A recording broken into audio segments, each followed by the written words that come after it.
Timing is everything in the world of television. If a series hits just at the wrong time, its chances of surviving past one season are slim, or even one episode. But if a show hits at the perfect time, then something magical, or should I say unexplainable, happens. A little upstart of a network began its run in the mid-80s called Fox, and with it was a range of series that were new, unique, and also very revolutionary. Werewolf, The Tracy Ullman Show, Married with Children. None of the other big three had anything like these. As Fox grew, so did their lineup, and so did their willingness to try different things. The Tracy Ullman Show's funny cartoons that were shown in between the skits spawned their own TV show, a little thing called The Simpsons. Sadly, Werewolf wouldn't make it beyond a couple of seasons, but that didn't mean Fox was done with the supernatural and science fiction genres. Oh no, not by a long shot. In 1993, a new series would appear out of the foggy darkness to become a worldwide phenomenon.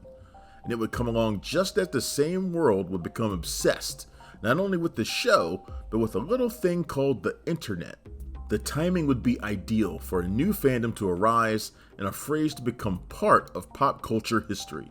So let's go see if the truth is out there as we open Gone But Not Forgotten's latest case, The X-Files.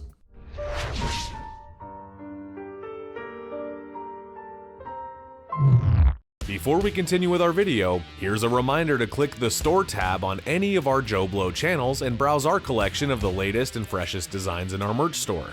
Go get you some. The X-Files came from the mind of Chris Carter, who grew up being a fan of the classic TV series The Night Stalker. This series, as well as other classic sci-fi shows, left an impression on Carter. He wound up working on TV films for Walt Disney Studios, writing and producing. But Chris found himself wanting to do something more than just comedy and family affairs. He wanted to recreate what made him such a fan of Kolchak, the Night Stalker. Thanks to a massive resurgence of interest in vampires. This was due to Bram Stoker's Dracula hitting movie screens, and at the time, the upcoming film adaptation of Interview with a Vampire. Carter brought his idea for the series to Peter Roth at Fox in 1992, pitching it with pushing the Monster of the Week format that was the Night Stalker, but with its own overarching mythology. Carter grew up during a time where distrust of the government was starting to really grow, helped along by the downfall of Richard Nixon. Chris Carter came of age during Vietnam, with the war always there throughout his growing up, starting just a year prior to his being born and ending in 1975. He watched as protests and conspiracy theories about what was going on in the highest levels of the government started in earnest. Add to that a healthy dose of Rod Serling's use of science fiction as allegory, and you had the perfect mix to create the X-Files. Fox approved the series, which would air on the same night as the ill-fated Briscoe County Jr. Man, I really miss when TV took risks. He was given $2 million to film a pilot. Carter's mixing of conspiracy and science fiction would evolve to encompass horror, comedy, spy drama, and all points between. Over the course of the show's run, it would continue the ongoing conspiracy of the alien invasion and those in power trying to save themselves at the cost of the rest of humanity. I don't understand. You're not supposed to understand. You're supposed to follow orders. It would become, and I don't say this lightly, a world-changing phenomenon. The interesting part of this is the fact that the two leads, Gillian Anderson and David Duchovny, at the time were relatively unknown. So much so that Chris Carter had to fight for his actors to be hired. Gillian Anderson would be born in the States but grew up in London, England until the age of 11. She lived in Michigan and was a punk of a teenager, eventually getting into theater and becoming the actress we all know today. Her character of Dana Scully would become an icon and change Anderson's life, as well as that of many young women who would see a role model in the character. Dana Scully was the skeptic, not the true believer. She was smart, capable, fascinated by the mysteries she and Mulder encountered, and wanted to solve them. She was also caring, understanding, and eventually fell in love with Fox Mulder. David Duchovny was the more well-known of the two leads. This was due to his iconic and groundbreaking turn as Denise Bryson, the transgender agent in Twin Peaks. Duchovny, much like Anderson, came from an academic background. David graduated Princeton with a summa cum laude and had a Bachelor of Arts degree in English. The irony was that when he read from Mulder, Carter thought he seemed slow in his method of speech. And yes, you could assume he meant not too smart, but Chris Carter would realize Duchovny was perfect for Fox. Why does it keep falling out? That's what she said. David Duchovny's series Twin Peaks would actually pave the way for the X-Files, alongside the other classic series that inspired Carter.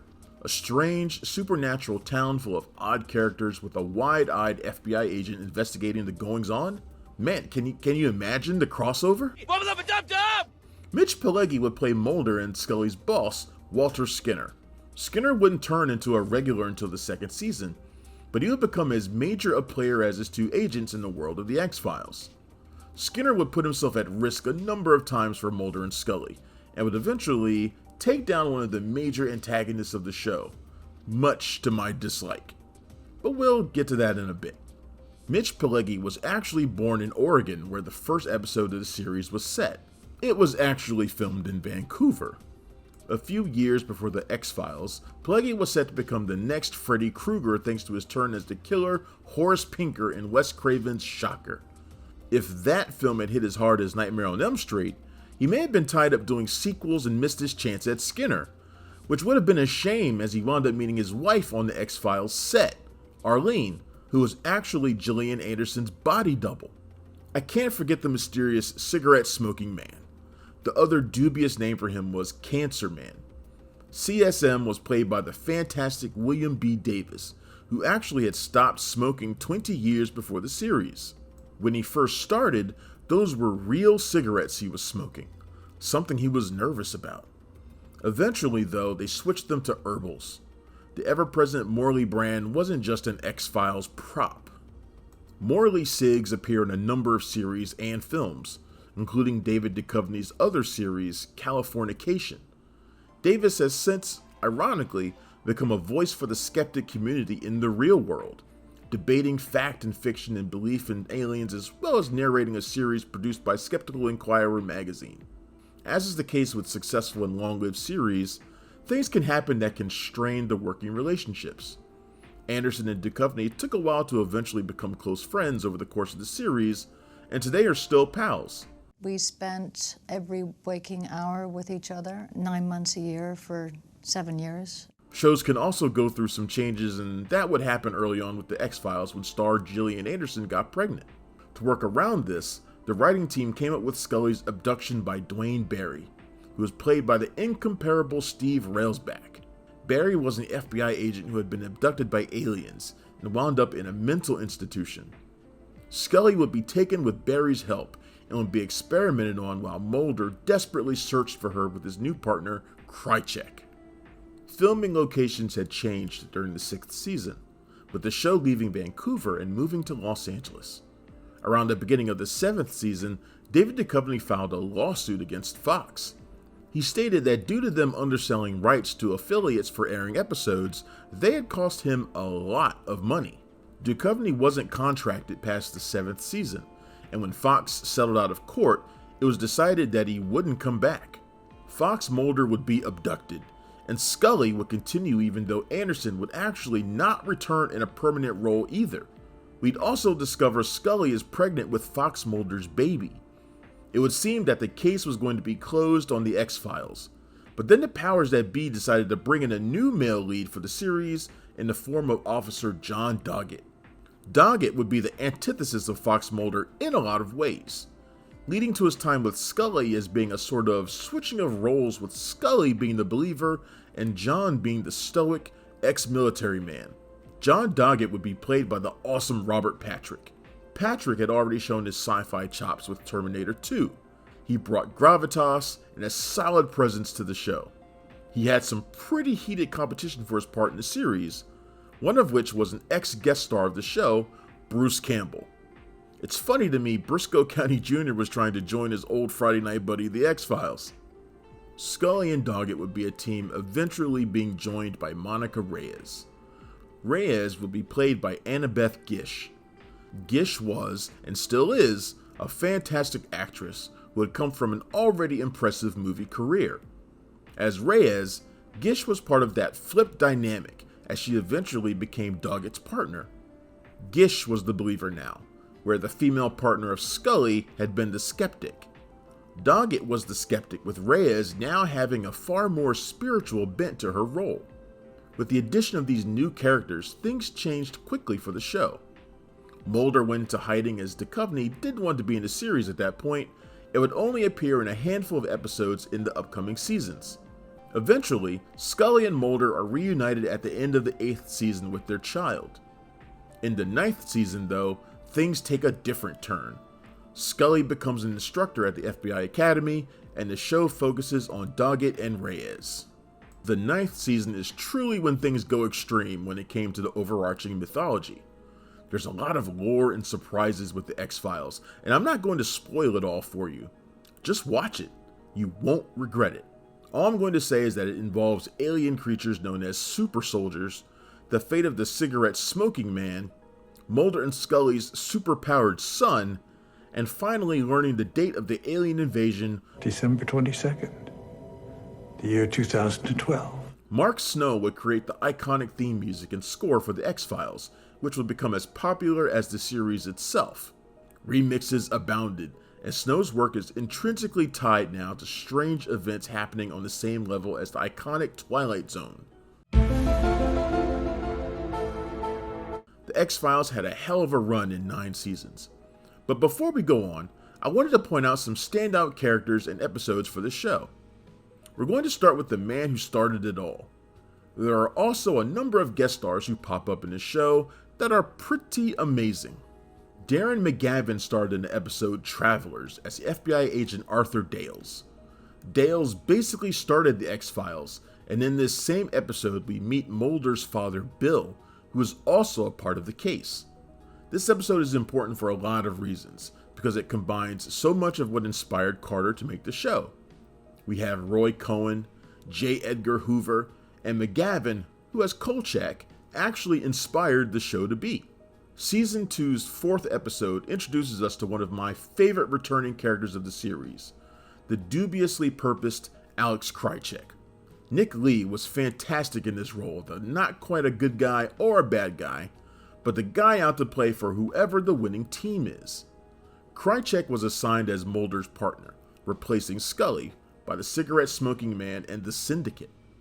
Eventually, Krycek gets infected with the black oil substance, is thought to be dead a few times over, but eventually only meets his end at the hand of Skinner. But even death can't stop Krycek, who winds up somehow helping Mulder escape as a sort of phantom in the last episode of The X-Files. I honestly would have loved a Krycek series, but you know, Skinner kind of stole that from us. Connected in more ways than one was Marita Kovarubias, played by Laurie Holden. Marita was on the side of the Syndicate and their goal of surviving the alien invasion. Eventually, though, she would turn on them. She and Krycek would both be infected at some point by the black oil and would both turn on the smoking man. Holden is always a great add to any series, and thanks to the X-Files and The Walking Dead, has been part of 2 major players in the pop culture zeitgeist. Mulder's 2 informants throughout the series were Deep Throat, again, that nod to the Nixon years, and the man simply known as X. Deep Throat was played by Jerry Hardin, a familiar face to many as he was a character actor who was in numerous films and TV series, including a number of episodes of Star Trek. When Deep Throat was seemingly killed, X appeared. X was played by Stephen Williams. Williams was another familiar face for many from his work on 21 Jump Street to Jason Goes to Hell. He's been in a massive amount of films and television. 2 more standout episodes for you because, honestly, there are way too many good episodes of this show, and it would take way too long to list them. This is painfully hard for me to do, but I'm going to try my best. Terms of Endearment starred Bruce Campbell as, of all things, a demon. In a switch though, this demon wants to have a normal baby with a human woman. He doesn't want a monster. Campbell does a great job here playing this role as sympathetic. Even though it usually kills the mothers he impregnates, you still feel sorry for him, especially towards the end. Eventually, Wayne the Demon meets his match in a twist ending. where Mulder and Scully investigate why so many children are dying with weird birth defects. I love seeing Campbell in a different role for him to play, and it's a neat horror-centric episode of the show. Staying in that horror realm, let's talk about the infamous Home episode of The X-Files. The only episode of the show that was a one and done when it came to airing. Home introduced fans to the Peacock family, which takes the inbred hillbilly trope to a whole new level. After the discovery of a hideously deformed baby is found to have been buried alive, Mulder and Scully go investigate to discover the horrifying truth of how deep family bonds go. Mother Peacock is missing her arms and legs after a car crash, and is basically a baby-making factory for her sons. The episode is extreme, disturbing, and also a perfect companion piece to The Hills Have Eyes and Texas Chainsaw Massacre. Needless to say, primetime audiences weren't quite ready for this one, and so Fox never re-aired it. It has since gone down as one of the best episodes of the series and made a lot of top 10 lists. As I said, the list of guest stars and standout creatures in The X-Files is lengthy. One major one was Bryan Cranston, who was in the episode Drive. His turn in this role helped him get the role of Walter White years later. Doug Hutchison would play the terrifying and liver-eating Eugene Victor Toombs in the first season. There's 4 down and 1 to go this year. If we don't get him right now, the next chance we're going to get is in 2023. Jack Black and Giovanni Ribisi would co-star in the third season episode DPO. Rice Darby would star as Guy Mann in the 10th season episode Mulder and Scully Meet the Were-Monster, wearing a very familiar suit. Oh, and Jodie Foster was the voice of a talking tattoo, no, really, in season 4's 13th episode, Never Again. But one of my favorite guest stars was Charles Nelson Riley as Jose Chung. Jose Chung's From Outer Space actually has a melancholy turn at the end. It was one of those amazing comedy turns that the show had over its run. Jack, what is that thing? How the hell should I know? With a show this massive, it wasn't a surprise that there would be spin-offs. In 1996, Chris Carter, Glenn Morgan, and James Wong would come together again for Millennium. The series originally wasn't tied exactly to the X-Files, but was centered on a freelance profiler who can see the world as serial killers can. Frank Black is played by the iconic Lance Henriksen. The series would deal with a shadowy group known as the Millennium Group, who Frank did work for. Carter would once again bring Darren McGavin back, this time as Henry Black, Frank's father. We'd also see Terry O'Quinn, who had played a role in the X-Files, return as a foil for Frank as Peter Watts. As said, Millennium wasn't directly related to the X-Files, until after it ended. Sadly, the show didn't make it to the intended Millennium, but we instead got a crossover event that was intended to give the now cancelled Millennium an ending. The episode, entitled Millennium, was originally going to be a Stephen King penned version of George Romero's Night of the Living Dead meets the X-Files. Sadly, that didn't happen, but we did get zombies, Frank Black, Fox Mulder, and Dana Scully all together, and this is the first episode where Mulder and Scully kiss on screen as the ball drops on New Year's Eve. While Millennium lasted 3 seasons, the direct X-Files spin-off The Lone Gunmen only lasted 1. I loved The Lone Gunmen on the X-Files. They showed up fairly often and were always entertaining. The episode documenting how they first met Mulder was great. Byers, Frohicke, and Langley were oddballs but heroic. They were always willing, for the most part, to help Mulder. The series added new characters to the roster like the ironically named Jimmy Bond and Eves Harlow. Jimmy for some reason reminds me of Brendan Fraser when he's playing a lovable goofball. Eves is there for the guys to drool over. Honestly, I would have been happy with a Just the Lone Gunmen show, but here we are. The series covered 13 episodes and would not be as centered not on the supernatural, but for conspiracy and top secret sorts of missions. The series aired in 2001 and died pretty quickly, with the last episode hitting screen on June 1st. But not before airing what is probably now one of the more disturbing pilot episodes ever made, with a story revolving around villains in the US government deciding to hijack an aircraft and crash it into the World Trade Center.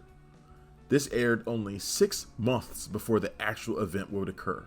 The lone gunmen would not see their end in their own series though, but would actually heroically sacrifice themselves in season 9 of the series, trapping a deadly virus from being released into the world, but at the cost of their own lives. They are actually buried in Arlington with everyone but Mulder, who's still on the run, coming to honor them at their service.